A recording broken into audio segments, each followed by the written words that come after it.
Hello எல்லாருக்கும் happy Karthigai. இந்த வீடியோவில் நம்ம கார்த்திகை vlog தான் பார்க்க போகிறோம்.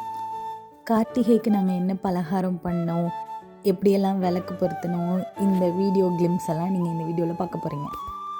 ஃபஸ்ட் டைம் இப்போ தான் அப்பவும் ட்ரை பண்ணுறேன். யூடியூப் வீடியோஸ் எல்லாம் பார்த்து தான் கற்றுக்கிட்டேன். நல்லா வருமா வராதான்னு நினச்சி பண்ணிகிட்டு இருந்தேன். ஆனால் பயங்கரமாக சூப்பராக வந்திருந்தது.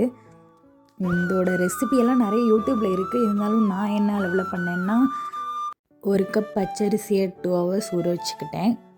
அப்புறம் அதுலேயே ஒரு 3/4 கப்பு வெல்லம் எடுத்துக்கிட்டேன். அப்புறம் ஊற வச்ச அரிசியும் வெல்லமும் சேர்த்து மிக்சியில் போட்டு அரைச்சிக்கிட்டேன். அப்புறம் அதுலேயே ஒரு வாழைப்பழம், ஏலக்காய், ஒரு 2 ஸ்பூன் மட்டும் தேங்காய் இதெல்லாம் போட்டு நல்லா அரைச்சிட்டு ஒரு 1 hour ஊற வச்சுட்டேன். அவ்வளோதான், முடிஞ்சது வேலை. இந்த மாவு வந்து ஒரு 1 hourக்கு அப்புறம் சுட்டு பார்த்தா இந்த மாதிரி புஸ் புஸ்ன்னு வந்துச்சு. உங்களுக்கும் வரும், நீங்களும் ட்ரை பண்ணி பாருங்கள்.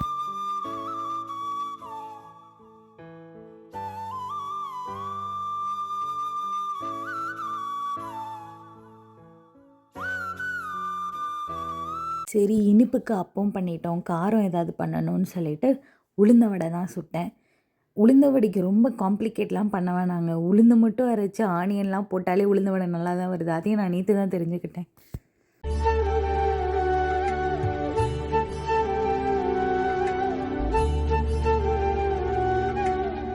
எல்லாம் பண்ணி முடிக்க கரெக்டாக 6 மணி ஆயிடுச்சு.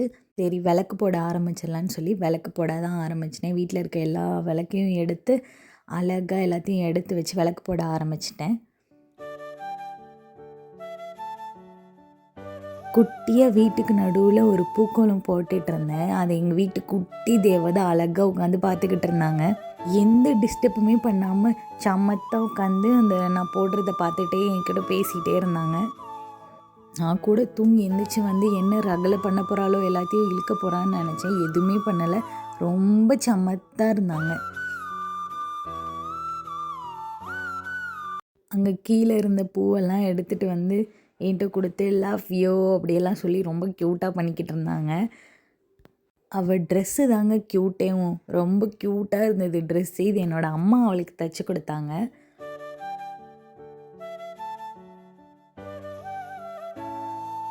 கெட் ரெடி வித் மீ கேள்விப்பட்டிருப்பீங்க. இது கெட் ரெடி வித் அப்பா. அவளுக்கு அழகாக ட்ரெஸ் எல்லாம் பண்ணி விட்டு தலையெல்லாம் சீவி விட்டுட்டு இருந்தாங்க.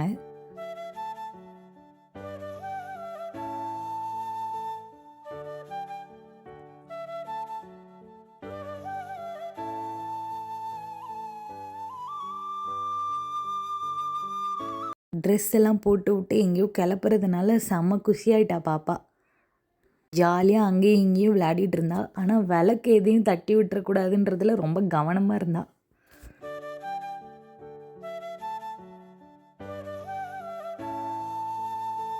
கோலத்தில் விளக்கெல்லாம் ஏற்ற ஆரம்பித்து நாங்கள் எங்களோட ஃபோட்டோ செஷனை ஆரம்பிச்சிட்டோம். கோலம் போட்டு இந்த விளக்கு ஏற்றினோன்னே இந்த கோலம் ரொம்ப அழகாயிடுச்சு.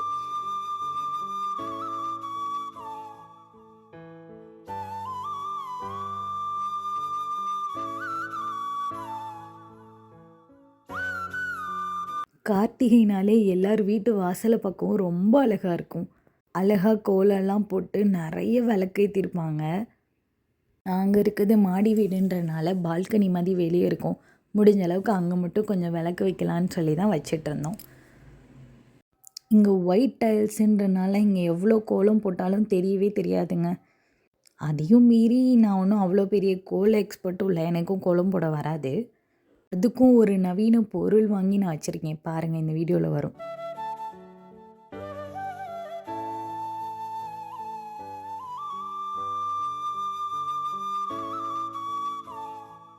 இதுதான் அந்த நவீன பொருள். அமேசானில் பார்த்தேன். சரி, நம்ம வீட்லேயும் கோலம் போட்டால் தெரியாது, இது வாங்கி வச்சுக்கலான்னு சொல்லி வச்சேன். ரொம்ப அழகாக இருந்துச்சு இதுவும் வீட்டு வாசலில் வைக்கிறதுக்கு. அதுக்கப்புறம் இங்கே பார்த்தீங்களா, இதுதாங்க செம கண்டுபிடிப்பு. எண்ணெய் ஊற்றி விளக்கெறிகிறதெல்லாம் அப்போது, இப்போலாம் தண்ணி ஊற்றினாலே விளக்கெரியும். சூப்பராக இருந்துச்சு அது. எப்படினாலும் வீட்டுக்கு வெளியே காற்றடிக்கும். இந்த மாதிரி வாங்கி வச்சுக்கிட்டா கொஞ்சம் நேரம் அது எரிஞ்சிட்டாவது இருக்குமேன்னு சொல்லி அது வாங்கியிருந்தோம். அதுக்கப்புறம் பண்ண வடையும் அப்பமும் வச்சு சாமி கும்பிட ஆரம்பிச்சிட்டோம்.